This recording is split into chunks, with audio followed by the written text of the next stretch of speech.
Hi guys, welcome back to food and fun YouTube channel.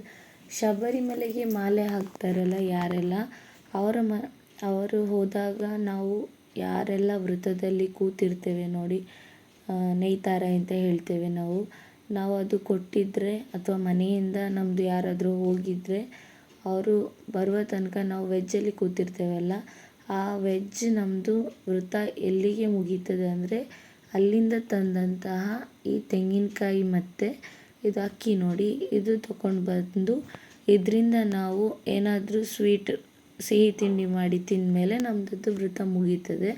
So ಇವತ್ತು ಹಾಗೆ ತಗೊಂಡು ಬಂದಿದ್ದಾರೆ. ಹಾಗೆ ಇದನ್ನು ಬಿಚ್ತಾ ಇದೆ ನೋಡಿ, ಅದರದ್ದು ಬಟ್ಟೆಯಿಂದ. ಈಗ ತೆಂಗಿನಕಾಯನ್ನು ಚೆಂದ ಮಾಡಿ ತೊಳೆದು ಅದರಲ್ಲಿ ತುಪ್ಪ ಅದು ಇದೆಲ್ಲ ಇರ್ತದೆ ಪ್ರಸಾದ, ಮತ್ತು ಅಲ್ಲಿದು ಭಸ್ಮ ಎಲ್ಲ ಇರ್ತದೆ ಅಕ್ಕಿಯನ್ನು ಕೂಡ ಹಾಗೆ ಚೆಂದ ಮಾಡಿ ತೊಳೆದು ಗ್ರೈಂಡ್ ಮಾಡಲಿಕ್ಕೆ ಮಿಕ್ಸಿ ಜಾರಿಗೆ ಹಾಕಿ ಅಕ್ಕಿಯನ್ನು ಮತ್ತು ತೆಂಗಿನಕಾಯಿ ಕೂಡ ತುರಿಯನ್ನು ಹಾಕಿ ಒಂದು ಸ್ವಲ್ಪ ನಮಗೆ ಎಷ್ಟು ಬೇಕೋ ಅಷ್ಟು, ಸಿಹಿ ಜಾಸ್ತಿ ಬೇಕಾದರೆ ಜಾಸ್ತಿ ಬೆಲ್ಲ ಹಾಕೋಬೋದು, ಸಿಹಿ ಕಡಿಮೆ ಬೇಕು ಅಂದರೆ ಇಷ್ಟು ಸಾಕಾಗ್ತದೆ. ಇಷ್ಟನ್ನು ಹಾಕಿ ಚೆಂದ ಮಾಡಿ ಗ್ರೈಂಡ್ ಮಾಡಿ ಸೈಡಲ್ಲಿ ಇಟ್ಕೊಳ್ಳೋಣ. ಮತ್ತು ಇನ್ನೊಂದು ನಾವು ಯಾವುದರಲ್ಲಿ, ಇದು ನಾನೊಂದು ಪಾಯಸ ಅಂತ ಅಲ್ಲ, ಒಂದು ಸಿಹಿದು ಪ್ರಸಾದ ಮಾಡುವ ಅಂತ ಅಂದ್ಕೊಂಡಿದ್ದೇನೆ. ಪಾಯಸ ಅಂದರೆ ಸ್ವಲ್ಪ ತೆಳು ಇರ್ತದಲ್ಲ, ಇದು ಅಷ್ಟೇನು ಇದು ಮಾಡಲಿಲ್ಲ, ಇದು ತಿಕ್ಕಿದೆ. ಸೊ ಒಂದು ಸೈಡಲ್ಲಿ ನಾವು ಒಗ್ಗರಣೆಯಲ್ಲಿ ಇಡ್ತೇವಲ್ಲ ಆ ಪಾತ್ರೆಗೆ ಅಲ್ಲಿದ್ದೇ ತಂದಂಥ ಪ್ರಸಾದ ಇದು.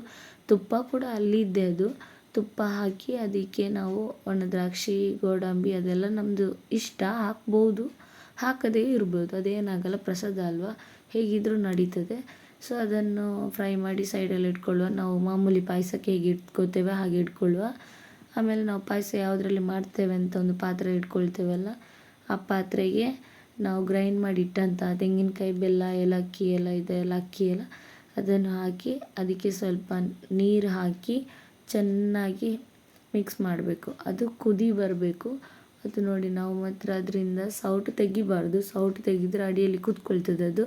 ಸ್ವಲ್ಪ ಅದಕ್ಕೆ ರುಚಿಗೆ ಸ್ವಲ್ಪ ಉಪ್ಪು ಹಾಕಿದರೆ ನಮಗೆ ತಿನ್ನಲಿಕ್ಕೆ ಸ್ವಲ್ಪ ಒಳ್ಳೆಯದಾಗ್ತದೆ, ರುಚಿ ಆಗ್ತದೆ ನೋಡಿ. ಅದು ಸ್ವಲ್ಪ ಹೊತ್ತು ಸಾಕಾಗ್ತದೆ, 5-7 ನಿಮಿಷ ಸಾಕಾಗ್ತದೆ. ಕುದಿ ಬಂದರೆ ಅದು ತಿಕ್ಕಾಗ್ತದೆ ಆಟೋಮ್ಯಾಟಿಕ್ಕಾಗಿ.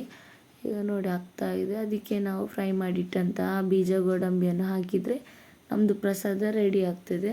ಇಷ್ಟೇ, ಇದರಲ್ಲೇನು ದೊಡ್ಡ ಕೆಲಸ ಇಲ್ಲ. ಇದನ್ನು ತಿಂದಮೇಲೆ ನಮಗೆ ನಾನ್ ವೆಜ್ ತಿನ್ಬೋದು.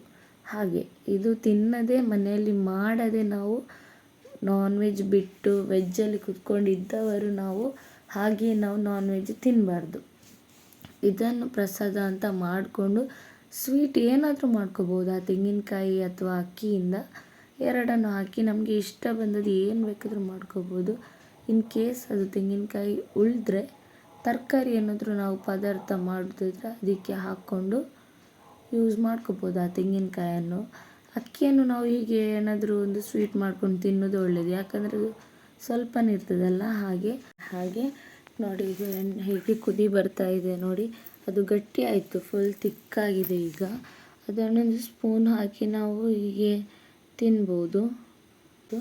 ಹಾಗೆ ನಾವು ಬೇರೆ ಯಾರಿಗಾದರೂ ಮನೆಯವರಿಗೆ ಅಥವಾ ಯಾರಿಗಾದರೂ ಕೊಡುವುದಾದರೆ ನಾವು ಕೊಡ್ಬೋದು. ಇಲ್ಲಿಗೆ ನಮ್ಮ ಇವತ್ತಿನ ವಿಡಿಯೋ ಮುಗೀತು. ಇನ್ನು ನೆಕ್ಸ್ಟ್ ವಿಡಿಯೋದಲ್ಲಿ ಸಿಗೋಣ. Thank you.